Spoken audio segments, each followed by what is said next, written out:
Lord, thank you so very much that you have given us these subjects. Lord, it makes us feel small in one way and humble because of the reality of how angels play a part that is different than our part. And Lord, but thank you that you are such a God of great variety, great beauty, and Lord, you tell us about them, so we want to know as much as we can, and teach us tonight in Jesus' name. Amen. All right, we're in Genesis 48. This is the describing. So this is Jacob blessing Joseph's sons, and so he's going to bring up about his past, and he says this. And Dan, we're going to start with you. It says, "And the angel who has redeemed me from all evil, bless the lads. And may my name live on in them, in the names of my father, Abraham, Isaac, and may this grow into a multitude in the midst of the earth."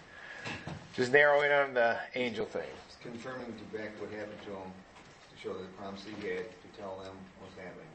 Right, and so what angel is this? Who is this the one he wrestled with? Who blessed him? Is it the one who sent him to go to land?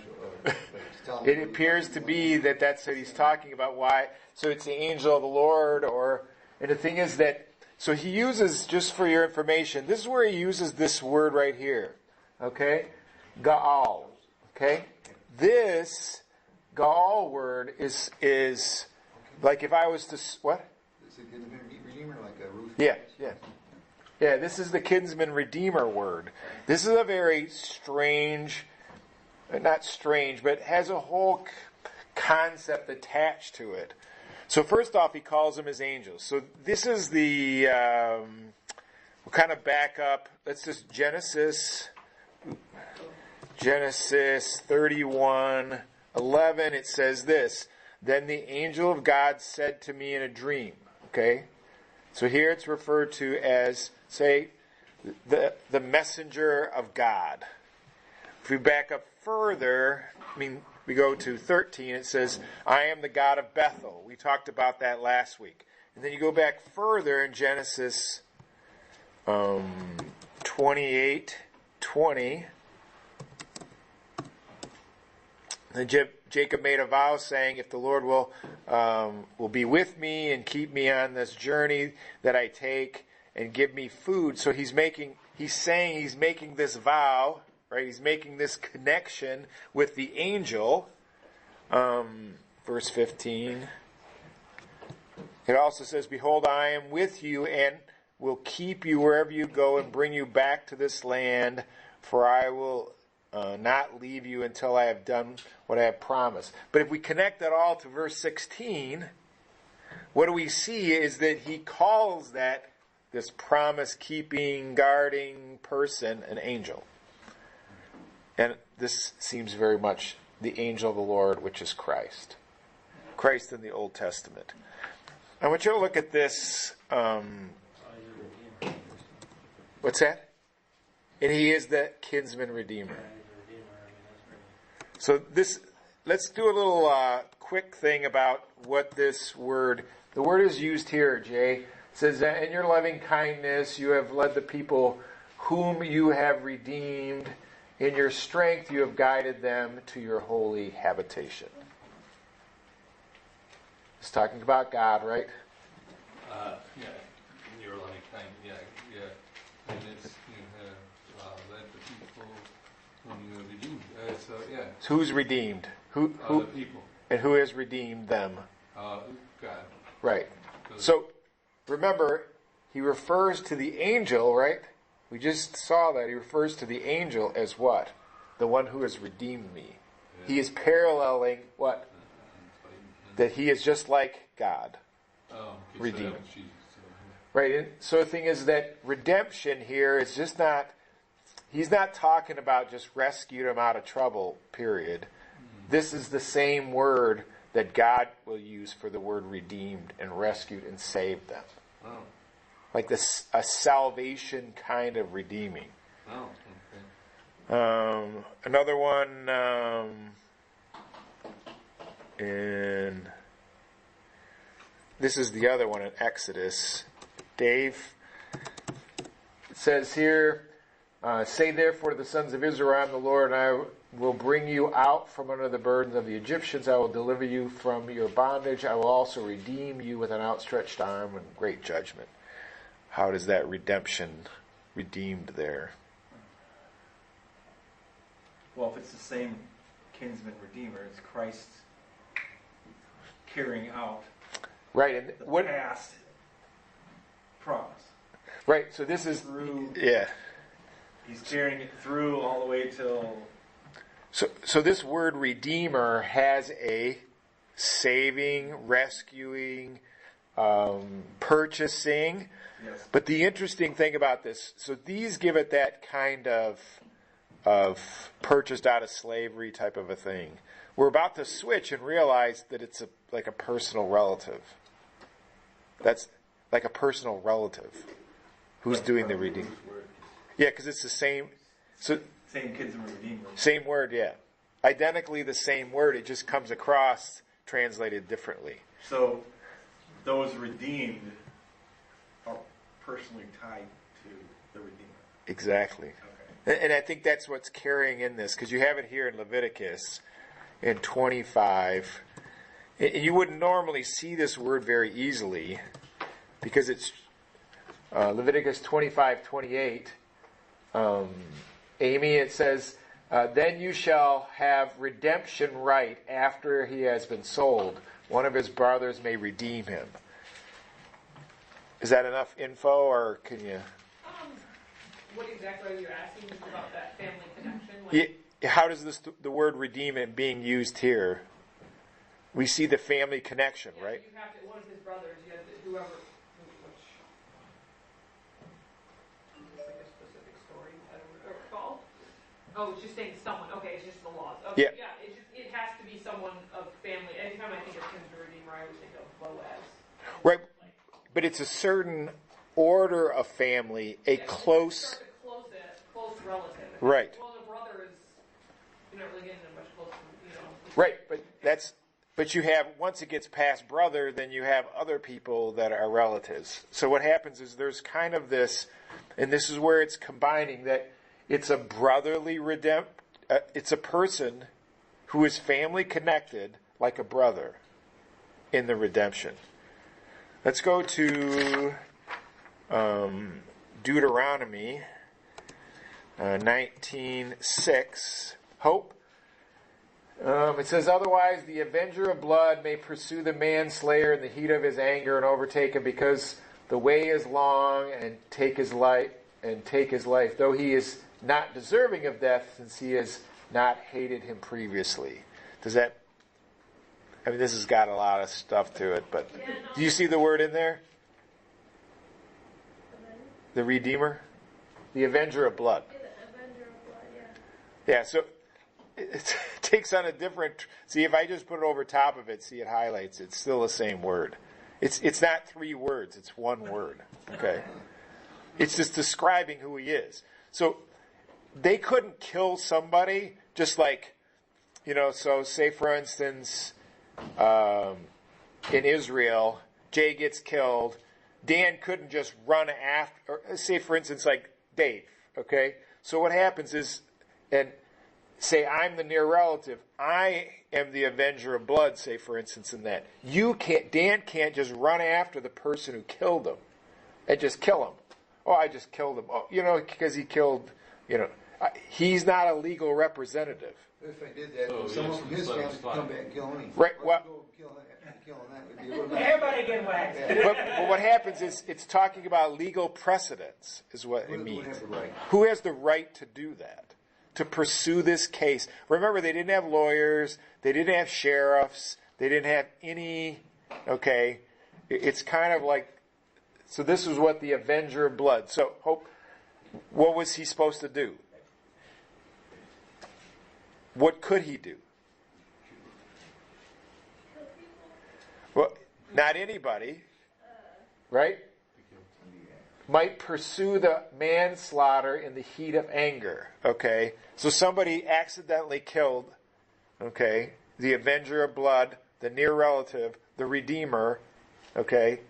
And he could take up the case and pursue this case. But if the guy made it to the city of refuge, then he couldn't do anything. He had to process the case at the city of refuge. So you had to run fast if you're going to, So this gives the idea of the Redeemer, means that this is a person who has legal rights to execute legal matters for somebody else. You see how it's picking up ideas? So he was allowed to do it, though. The guy that made it to the city, he had legal precedent. Yeah. So if you made it to the city, what happens if you whack him and he's in the city? Then what happens? Then you would be guilty, and then you would be prosecuted. You can't run outside these gates and make a plea. Make it. You think you're dragging him back into that? So it was kind of like your self-appointed sheriff. Yeah. Okay, you could deputize the avenger of blood, and that was legal. In a sense, he would self-deputize, but you know what I mean? It's kind of like you're the avenger, and then you can... Yeah. Everybody knows how it works. Yeah, everybody was told how it works. But the thing is, it's an odd thing because it uses the word as redeemer. So, because we only think of redeemer as somebody who's just rescues people. It would be life for life, though, redeem that way, as far as loss taken. Yeah, but I don't think it's that type of redeem. It means that it's not redeemer, it's a near relative who has legal precedence to rescue you if they can. So it's more like Killing the other person. well, it's not about killing, but it's the idea, think about it as represent. Remember, he could buy you out of slavery. Not anybody could just buy you out of slavery. So let's say, for instance, Dave goes into slavery. What happens is Dan can't purchase him out of slavery and force the guy who bought Dave out of slavery. With the since, Really? they say your back's worse than mine. You sign over, I'll go take you fair. They didn't sign it off to people. Like Jewish Well, type of thing. Well, no, in a sense, they didn't have all that legal stuff like that. So what happens is I had the right, even though he got sold into slavery, I could purchase him out, and I had a legal right to do that. And you can't, if I purchase him. It's almost like a pawn shop ticket. Someone in the family go get it back out from the money. Yes. But it's kind of like if Dave was sold into slavery for $1, okay? And couldn't the slave owner sell him to anybody for $1? He could, but what happened? He doesn't want to sell him So to any. he's not forced to sell him. Right. He's forced He to sell. has to sell him to you. He doesn't have to sell him to me. Exactly. If I give him the money he wants, I can buy him and sell Correct. him to me. But if he has to sell him to You you. can still get me from him. Or not. right. Yeah, from anybody You that can still redeem No matter who along the line person. sold to. Gotcha. So what this? Okay, so we just added a whole bunch onto what Christ is. exactly. That's the whole point. That's Pile on a whole bunch of other stuff. isn't that? And it's a very it's a very unique word. And that's what it carries all these things, and you can't see it because it's kind of like we don't have an exact word for it. So what is the word? Gaal. Gaal. Yeah. It's like that. Gaal. So that's That's an good. adverb. That's good. Yeah. Sold it. Yeah, so and we all know this one, which is in Ruth 2:20. I mean, we just think it's, Naomi said to the daughter-in-law, "May you be blessed of the Lord, who has not withdrawn his kindness to the living and dead." Again, Naomi said, "The man is our relative. He is one of our close relatives." There's the word right there. Alicia? What are you hovering over? Closest? Yeah, closest relative. Okay. I mean, you wouldn't want to translate that, "He is our avenger of blood." See, it doesn't, "He is our redeemer." Kind of has a... But what you realize is the angel that we're talking about, Yeah, where's that word? that's the same word, redeemer. Angel and Redeemer? Well, he's described we first started in Genesis. The angel who redeemed me. Oh. Angel, you could say, fill all those other words in. The angel who what? Are we going back to like Avengers? So like The angel who's the avenger of blood. The angel who what? Is the relative? close relative, yeah. The angel who is, see how so all those words comprise what this angel is. And that's what the idea of close relative. So it's a close relative who has the right to redeem somebody, who is able to purchase, who cares about me and can rescue me out of, and can what? Protect me. Pay the price. Pay the price. Exactly, you got it. Right? Can pay the price to redeem you out of slavery. So it's almost like God wants this thing repeated over and over in many different forms. Yeah. Sink in, kind of. Well, because he wants you to see this thread coming through. Back to him. But and the thing is, you realize he is God, this angel. So that's why when he mentions that back in Genesis, that's why it has this history, this pieces that are fitting together. It's kind of like weaving together a beautiful tapestry type of a thing, or a blanket type. So there's describing that angel. So it has a lot with it. So. And I think the previous verse, though, in Genesis 48, I mean, it's contextually talking about God, too. It's not... Yeah. But again, this is an Old Testament reference to God as the angel. It's a Trinitarian, almost like the Father of our Lord, like the Father and the Son has redeemed us. So do you think it's like a masking of the Son before he came? Yeah, it's called Christophany. Yeah. Yeah, but it's clear enough now looking back, but wasn't clear enough at the time because he wasn't fully revealed type thing, or? Yeah, I think there's just something about it. Again, there's a lot of things like in the Old Testament that gives the impression like something's a little bit more going on here. Like that we did with the same thing with wrestling. It's not just like, oh, I just want to tell you they had a little wrestling match and everything, he ended up with a broken hip.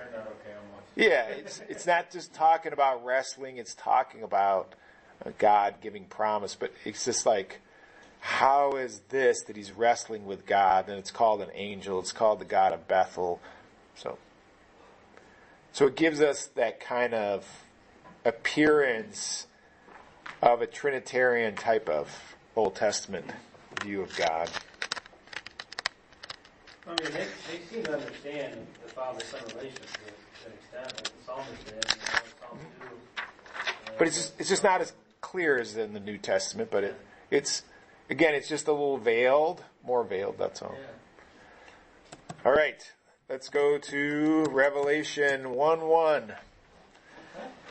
Revelation 1:1. Alicia, we'll still keep with you. How's that? Since that was a little... We're just focusing on Genesis and Revelation. Right now, yeah. I'm starting...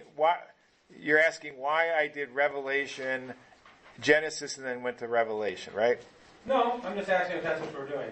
Yeah, so what I'm doing is that I'm going to the beginning and see how it talks about the beginning, and then I'm going to talk about the end, and with them, we're going to pull in the other characteristics.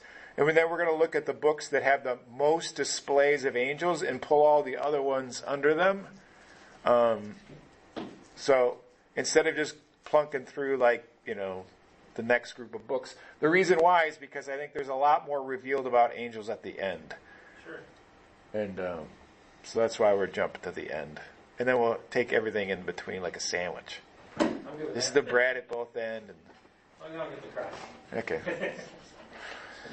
All right, Alicia. It says, the revelation of Jesus Christ, which God gave him to show to his bondservants the things which must soon take place, and he sent and communicated it by his angel to his bondservant John. What do we learn about angels? and angels. What does this tell us about it? That they're sent, Right? that they're his servant, Right? that they can communicate. How many of them are here? How many angels are here? Yeah, Just one. just one. Okay? Just in this communication. And what are they communicating here? Or what's going to take place? Yeah, what's going to take place? I What's the process of it taking place? What we have is we're going to have the revelation of Jesus Christ. Is that about him or from him? both. Very good. You did a good job. It's both. It has both. It's about him and it's from him. Okay? So it's from him, it's about him. And it was given to his bondservants, which includes, you just said, you said John, and who'd you say before? You said he was a servant. Angels are... Angels are servants. Right. Yeah. So this message is given to angels and John.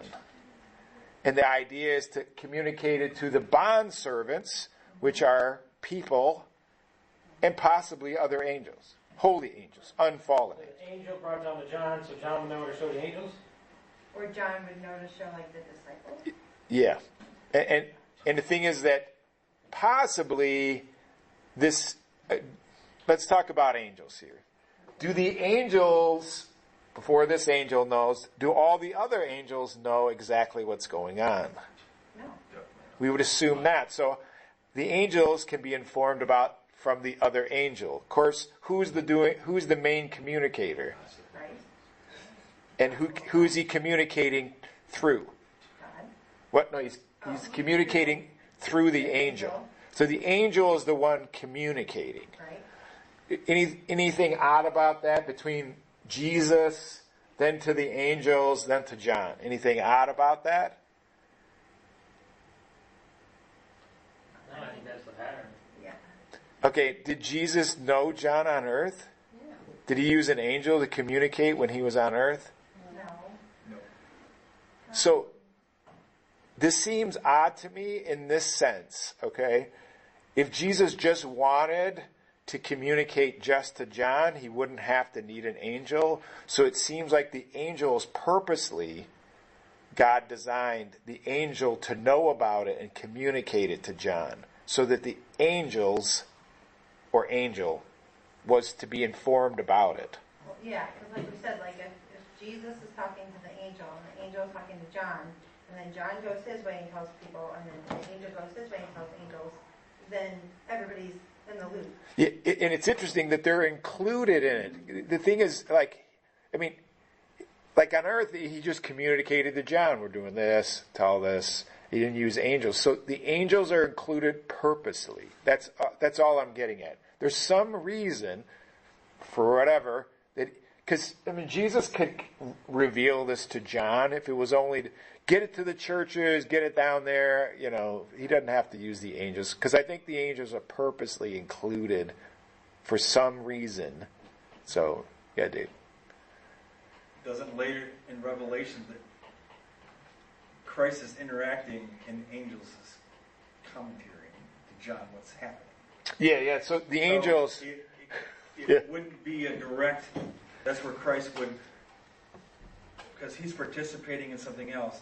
He's using an angel to participate and tell John what's happening with Christ.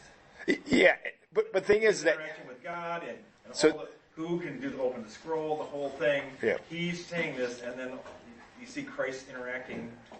This is strange. This is weird, anyways. Because the thing is, the two of them are in a vision, caught into the spirit, that go into the future. They either go to the future or they see the future together. So I don't know how. It's not like it wasn't on big screen TV for everybody. I don't know. How's the rest of them see? It's not like. Like you have a vision and that, I get to watch through the back of your head or something, you know what I mean? It just, go ahead. I'm not jumping ahead or not, but they said, said one angel, the other one's no. probably not, doesn't say, but, so like, other angel use that God's going to use them for, throughout, said for certain angels that are marked out, does the one know who, I'm the angel that's going to carry the chain? He's like, oh, I'm the angel that carries the chain. He sends me. I don't know, because the thing is, remember, it's a futuristic look. And it's called a vision. They're taken away into the spirit and describes it. So the angel probably knows because he can see what's happening. I don't know. If he knows the other angels, he tells the other angels or whatever. But they are part of the witness. You understand? They are being witnessed to about what the future is. So they are encompassed, like they're the other group that sees and knows the future and is told the future. So they are informed at the same time, even though they have a higher communication role. Yeah, they don't know. But as we go through this, that's where it gets kind of like, wow, this is just, I mean, when he says he took him in a vision and he's seen the New Jerusalem coming down, well, I mean, it's either in the future, which I don't think they're in the future. I think it's shown to them. I mean, they're watching and the angel's explaining. It's kind of like God, Christ brings up, big screen TV for everybody. Not everybody, just for them too, and the angel's saying, well, this is what this is, and that's what that is. And it's like a trailer of the movie. Yeah, but he's and it's just like, so you can't sit there and say like all the angels know, because it talks about something that hasn't happened yet. This could be some of the things that angels long to look into too. Yeah, exactly. I think they also see what's going on, and so. So this angel, this specific one was chosen to show him something specific about the future. Yeah. Maybe he used a different angel. Does he use this single angel? I think so. Yeah. It's the same. Okay, so then this one angel potentially. Because all he says is his angel. It's not like, it doesn't give us a name. It's not like Michael or Revelation angel. We don't know exactly, but you can see that there's this communication going. As we go through Revelation, we'll see that, and just like, and that's what we're looking for, is saying, I mean, but our idea is this, like, it's not just like a normal Old Testament message. Here, let me explain to you what God says. No, I mean, we're going to see a vision, and they're going to see it at the same time. You know what I mean? I don't know if the angel's bringing up the vision or what. I don't know how that works. So, but that's our start. Anything else from this? So the angels are used to communicate. They're purposely, and basically they're messengers. This is their role as messenger. Now, I don't think, as when we get to the four living creatures type of a thing, realize angels is kind of like a term, somewhat of a term, but it probably doesn't fit the cherub, because the cherub are different. But we call them angels because that's what we call all supernatural beings that are not God. I don't understand. Yeah, because they're all like in the same group of them. So. Do you think cherub are in the same categories as angels, or in the same definition? I think that's what the definition is. It could include them. It never refers to them as angels. It either calls them living beings or it calls them cherub. Cherubim. Satan was cherub, right? Anointed cherub, yeah. What should be called fallen angel? Yeah, I mean they can have multiple titles. So, just like people did. Peter. All right, so let's. Any questions? Otherwise, we'll go to That was good, Dan. That's a good connection. Revelation 1:20. Come on. And Marinelle is going to explain to us. No, it's Paul's. She just. Thankful for a second. Now I'm nervous. I mean, look, this No, I was going to tell this is. this is getting It doesn't get any easier. It doesn't get any easier. It's I feel like I'm barely studying, but this still, like, Revelation is. So as for the mystery of the 7 stars, which you saw, and this is the vision in your right hand, and the 7 golden lampstands, the 7 stars are the angels of the 7 churches, and the 7 lampstand are the 7 churches. Yeah, so, I mean, I've never studied this fully to form, like, a conclusion. I know, like, I think, don't you believe that this is, like, the ages of the church ages and not just Well, we're not studying those as much. Well, no, they're actually churches by name. I know the churches by name, but they also But represent they could represent ages. They could, and they could also represent kinds of churches. Yeah. I think they're The emblematic. specific churches is clear, because Yeah. that's clear. I think the kinds of churches is also a good application God wants us to hear from. Yeah. But then I've also Less about the ages, because I think there are always there's types of churches in every age. That's what I think too, because it's nations. Yeah. Churches in the nation. Okay, so there's a history. Okay, so That's as far as I got. so what are the angels? Yeah. So that's the history of the seven stars. You want the views? You want the 4 views that it could be? Hang on. Let me compare for one thing.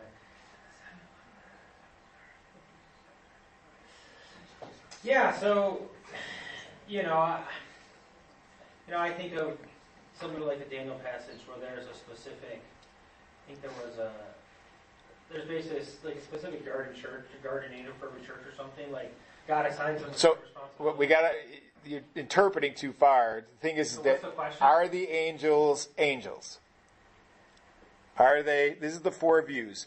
It's either holy or unfallen angels, personified spirits of the churches, pastors, bishops, or leading teachers, or human messengers with John on Patmos. I mean, look, I would just go with.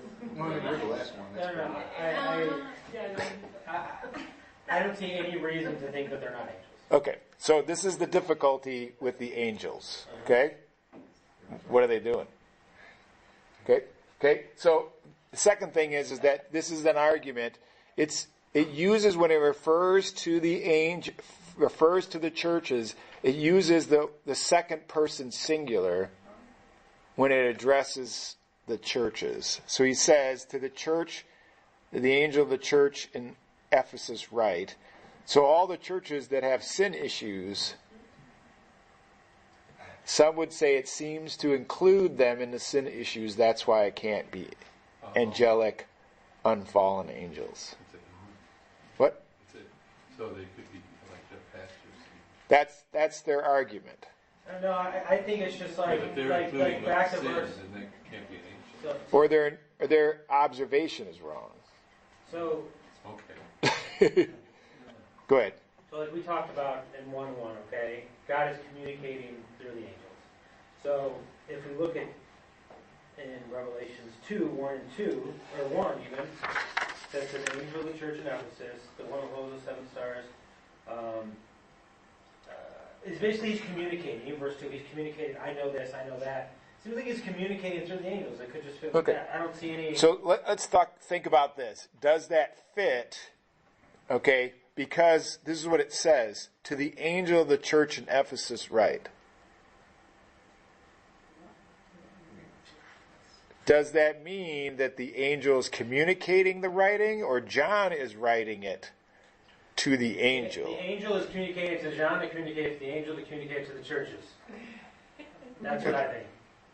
What do you think? A whole lot of talking going on. We switched to Christ doing the speaking here. We went from Christ talking to the angel to give the revelation. This is Christ directly speaking. Right, he's talking. He said, I am the first and the last. Right. And then he begins this whole section, Right. Christ speaking. So what happens Now he's is... speaking directly to John because he told him before, write in a book Right. this information. So he's now talking...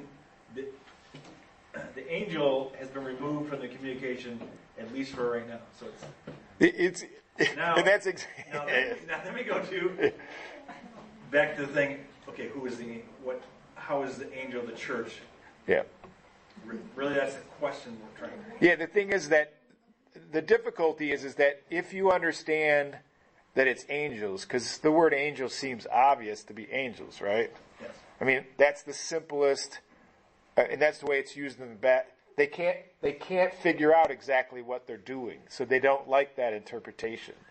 Okay, and they don't like the idea, the implication. Now, part of the whole thing is that it's easily assigned that the angel doesn't have to. The angel just could be an enforcer. He could be a encourager. He could just be responsible. That's all. Okay? Doesn't mean just because it's addressed as you, doesn't mean he has to be included. I think that's not a great argument against it. I mean, if that's the only argument against that it's the word angels, I think mostly it is they don't have any idea what the angel is doing. Okay? And it doesn't really give much evidence here what the angel is doing. If he's guarding the church, like what guarding? Like if we go to the Daniel passage. So it wouldn't be Christ telling John to write, and this is how angels are going to find out this time what's going on. Part of it is that they're, like in this one, they're part of the display Okay. of what's involved. Okay? Yes, they're being written to, okay? But why are they being written to still? It doesn't answer the question.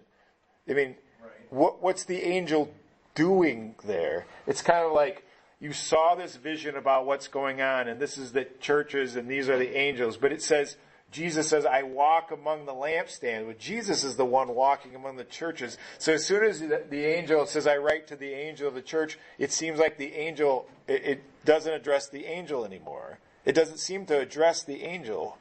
Right. Except for this is the message, but the message is coming from Christ, and John's already writing it to the church. He's not delivering it. The angels aren't delivering it. Right? They're not. So they're doing something different than deliver it. Because it's already being delivered. First the authority from Christ, but then it's probably delivered in the letter. So it's not like, it's not like in the Old Testament where he would send an angel to communicate the message. No, it's going to be written down, and the angel has to do something with it, I guess. And that's the dilemma of it. So if you do, the reason I think they always like to interpret it as pastors or messengers or whatever, it's just easier to handle it. The problem is that if it was like messengers that were with John on Patmos, he would include them in being sinful too. But that doesn't seem to work. It doesn't seem to be pastors, because then it'll be a sole pastor, and he has to be, Is anything in my right hand? Once it's right hand, shoot my right, no, shoot my left. Goes to my left, shoot my right. In his hand, no one's next one in my hand. Those are for people. Yeah, but he's got everything in control. Yeah. This means it's under his control. But what it does is that it appears to be that there are angels involved in the church. Whether we understand what they are, I don't, how to fill that in, but the idea is there seems to be angels assigned to these churches in some capacity related to the message. And they're not sinful angels. So you have to tell me what they're doing. And how would you prove that? Like, this is one, say for instance, Daniel chapter 12. Don't you like that idea? Oh, I used to something else. All right, Marinella, here we got one for you. It says, now at that time, Michael, the great prince who stands guard, the word guard doesn't fit there, right? It's italicized. Over the sons of your people will arise, and there will be a time of distress such as never occurred since there was a nation until the time. At that time, your people, everyone who is found written in the book, will be rescued. So what is it saying about Michael? Michael is over. The sons. The sons of Israel. Yeah. Now, inserted guard, whatever over means. So what could over mean? It could be guard. That's what, right? I'm thinking like a guard. He's assigned to them. I mean, so what would an angel be doing? What does Michael do? Like, is he fend off wild animals from other areas? How does he guard them? Does he guard them from demonic attack? Does he guard them from, demons? I just say like I'm guarding whatever the word of God says from his people and what will happen. Yeah. So, but you realize right there, he is actively, here's an angel that's actively involved, what? with the sons of Israel. And he having authority, some sort of authority, right? And he's going to cause something to be. This is probably in Revelation that talks about this. But you realize is that they are operating and serving on behalf of the sons of his people. So if you say churches, basically there's angels, could say, right, who are standing over the sons guarding, standing over, the churches, in America. I don't know how. But you see, there's some way in which they are participating in what God is doing in the church. And if you go back to the one, it seems like there's at least one assigned to each of the churches. There's only one. It doesn't say to the angels, the rotating cycle of different angels. I just picture, What? when they were kicked out of the garden, they were guarding.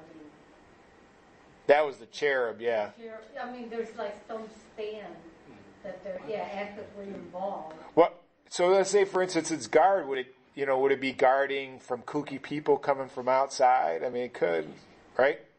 It could be people that, demonic activity that tries to influence, and he guards. Absurd God's plan. Right? It could be instructive. It could be enforcing discipline. I mean, I just don't know of anything in the New Testament that shows that how the angels get involved in churches. I mean, other than their assistance with the apostles. So how did they assist the apostles in? Broke them out of jail a few times. Yeah. Yeah. What? So the thing is that they can bring about miraculous things, right? They could, protect so that nobody died. Remember, an angel of God stood by me. That with Paul, remember he was on the boat, and so he stands with them, protects them. So there could be a protection. There could be I'm not sure if the angels are the one who broke Paul out of, broke the jail cells or whatever. Yeah, I don't think there's anything that says specifically, though, like, that's more of an individual level, but it's in line with God's plan. Yeah. Existing in his plan, on maybe a little more general level, but still connected to the church. I mean, they could just be watching, right? They're angelic watchers. They could just be watching. Hope you had something? This is just like a random question that I thought of, but so they have different ranks in a way, like angels. They have ranks in the sense of what they do too, like the higher ones, the ones that, How would we know if they had ranks? wasn't Satan like one of the top? Then He had an influence at least on some of the other angels in a sense. So that means that they looked up to him in a way. Right, so if you say the cherub are above, it just doesn't give us like a pecking order. We don't know like... Daniel 10:13 says Michael, one of the chief princes. Chief. Yeah, so that would Yeah. that would say there's a rank. Yeah, and also the demons do too. Remember, they have a bandon who's over the abyss. So when Satan, in a sense, lost his place, was one of the other angels, in a sense, transferred to his place, if that makes sense? Like, can they work up? It doesn't tell us. So it makes They sense, just have a... So Mike's not the head angel? What's that? Mike's not the head angel? The angel? Yeah, Michael? He's one of the chief princes. chief princesses, but you're describing chief princesses. I don't know what cherubs do more than chief princesses do. See, I don't know, like, it doesn't have a job description. It says, well, cherubs, I mean, right, the thing is... I'm just, like, I guess it wasn't really, just to think about, like, they're ranked different. You know what Yeah. I'm saying? They have different jobs. Yeah, they do. Exactly, they do. They're called rulers and authorities, Yeah. principalities, but it's hard to define what that means. Like, the angelic watchers, it seems to describe them. It talks about cherub. It talks about... the cherubs seem to be a different category. That's what I'm saying. God placed them in the positions that they're in. That's why I was just wondering if someone, Yeah. when Satan fell, that It almost someone seems... replaced, in the sense Maybe they're a satanic You got vacuum. I think they had overlapping responsibility. Like the 4 cherub that there are do the same function. Okay. So it's kind of like they're just one of, instead of one of 5, there's one of 4. You know, there's instead of, because, yeah, potentially. Yeah, yeah Dave? That's true. They're only pictured in 2 places, guarding the garden and the throne of God. The cherub are only shown in those Yeah, 2 so, places. And it's also, like Michael, we see In his sculpture of him guarding Moses' body in Jude, right? the ark, and it will figure out. all right, so we have 3 places. 3 places they are. They're in the garden, which is like guard duty. Okay, they're in the tabernacle and the temple. I would include those together.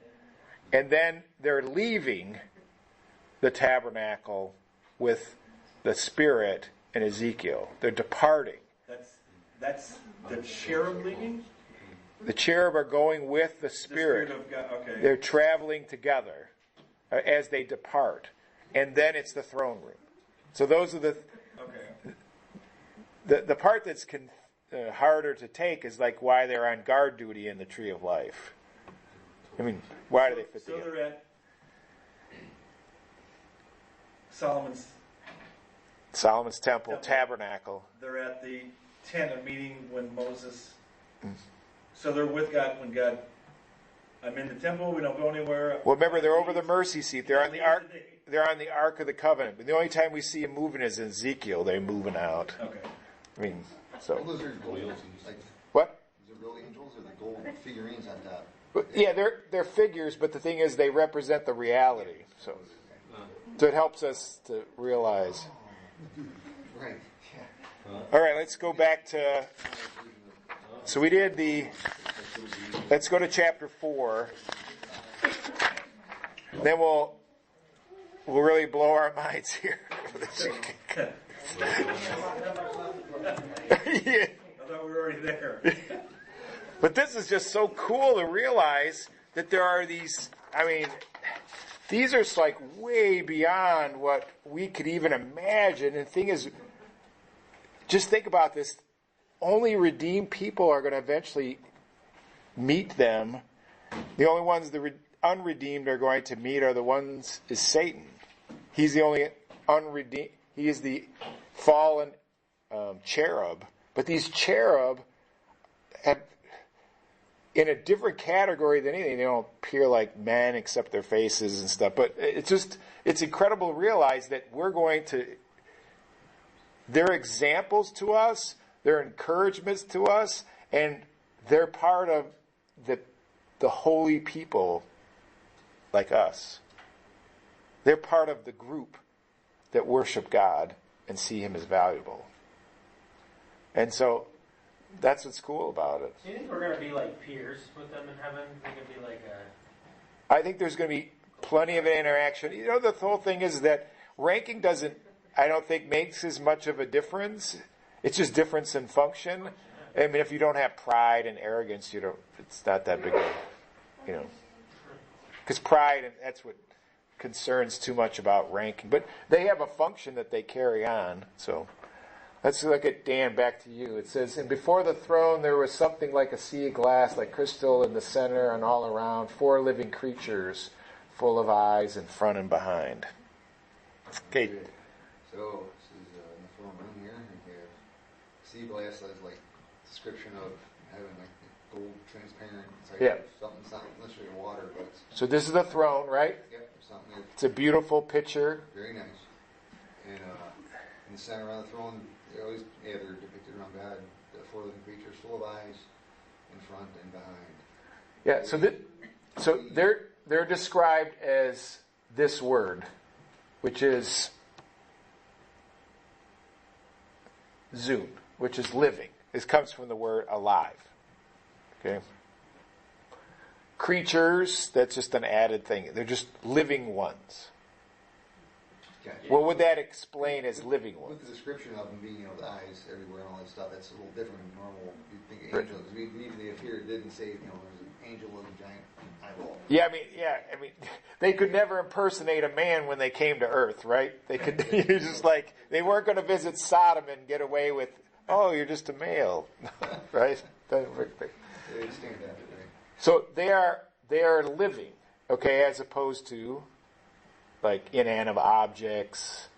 Yeah, they're not statues. And Right. Stuff, right? So these are alive, these aren't robots or Right. whatever. They have something God has for them to do. So what's this eyes, full of eyes in front and behind? Maybe it's your Four mind faces, back to your too. head. But, They have eyes all over the place. yeah, nothing's going to come from So what would eyes picture? all seeing. All seeing or understanding, either grasping, all aware. Literally full of eyes, or they're just pretty much saying like, hey. So it could be it could be the idea that they look like eyes, or they could actually be eyes. Oh, understanding, like sense. Like a kidney They don't bear. understand everything. They got eyes. They get. Yeah, They would like, feel like that, but they it could be can see normal. Right. So the thing is that it appears, because this is let's back up. So why would God tell us this? He wants us to know. Besides that he wants us to know. Why would he want us to know? What is everything written for? Our instruction. And what would it reveal something about? About God. About God. Yeah. This creature reveals something about God, and it's told us. God sees all everything. But the idea is that all creatures have a little bit of, or a lot of it, or whatever, or what God is like. He's made these, just like when we, so all of this. In his image, as fallen as we are, the still apart, but that's even like more. Yeah, so the thing is that these creatures picture something about him and about what he is, and they're written for our encouragement and for our instruction. So he wants us to know who they are, and he wants us to what? Be aware that something about them. Okay, he's just not telling us the description because, hey, I want you to know what asphalt looks like or There's some something. weird things here. Yeah.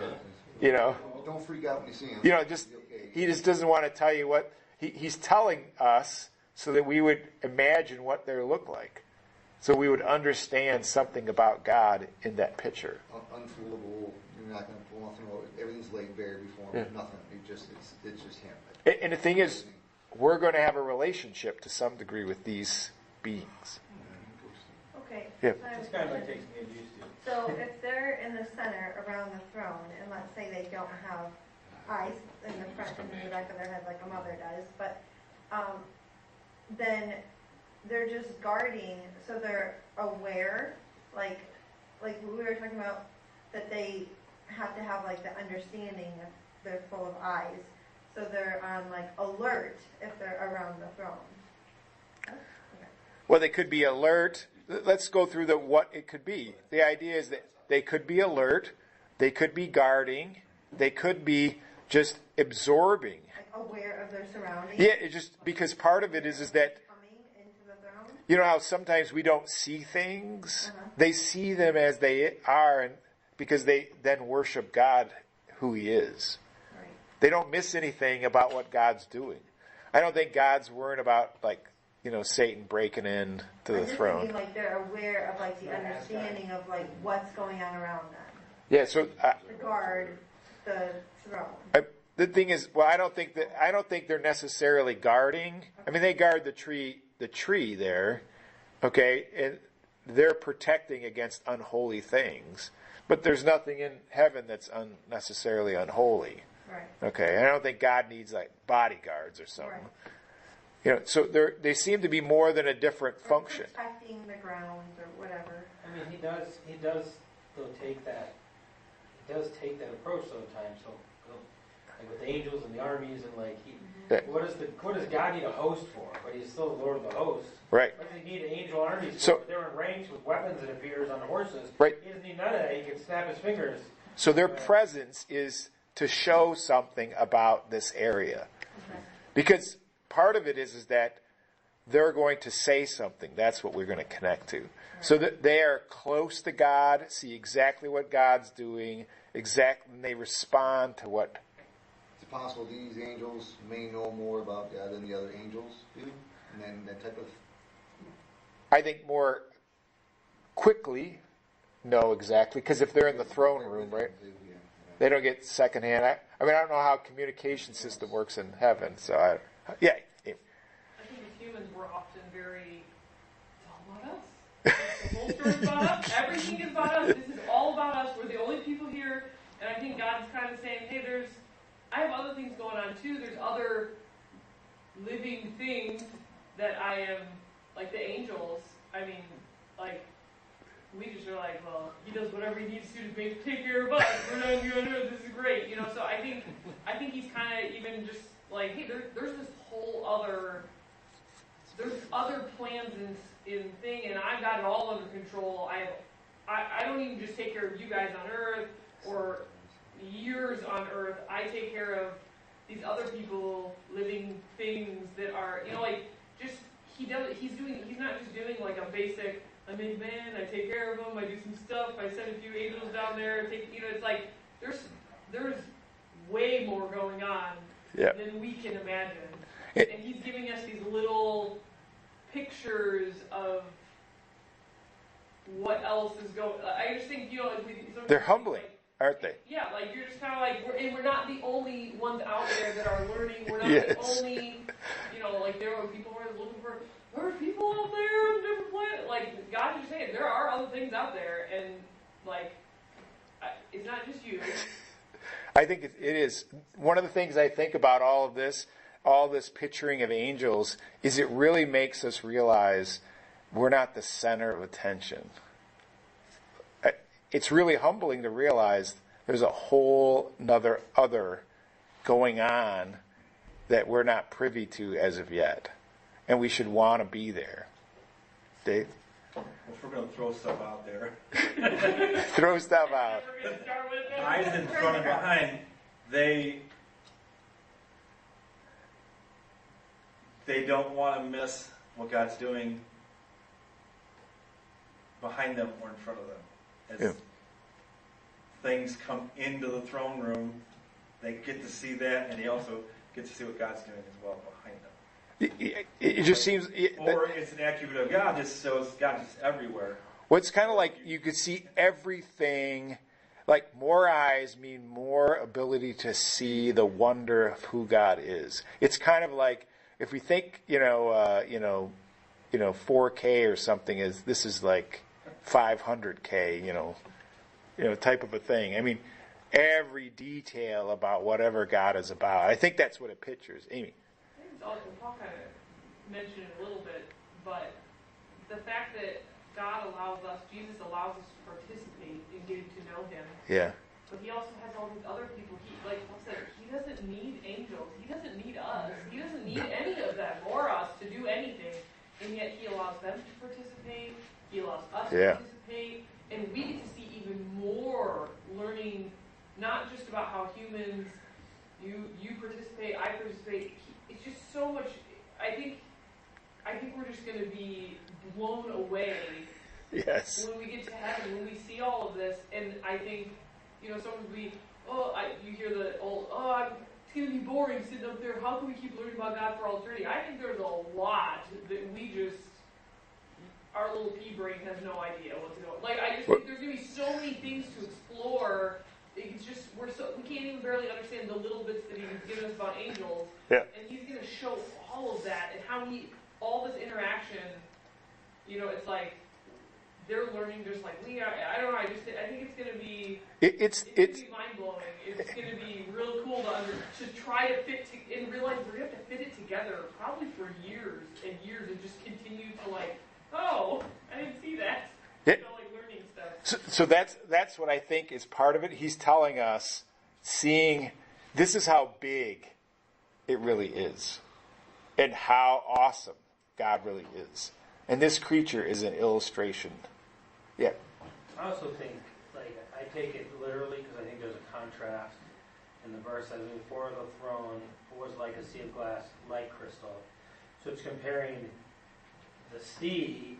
It's like this, but it's not that. And in the center, on the front, 4 living creatures full of eyes in front and behind. It's not like full. Yeah, it's not like. So it just seems like there's something. This is kind of like That's grass, good. kind of like crystal. Kind of looks like a big marble. It kind of looks like a lake frozen over. But these actually are this. Yeah. You know, that's how I would breed it, and I don't see. We can't imagine such a creature that would have that many eyes, as if somehow God could. Like how the flies have the Yeah, big.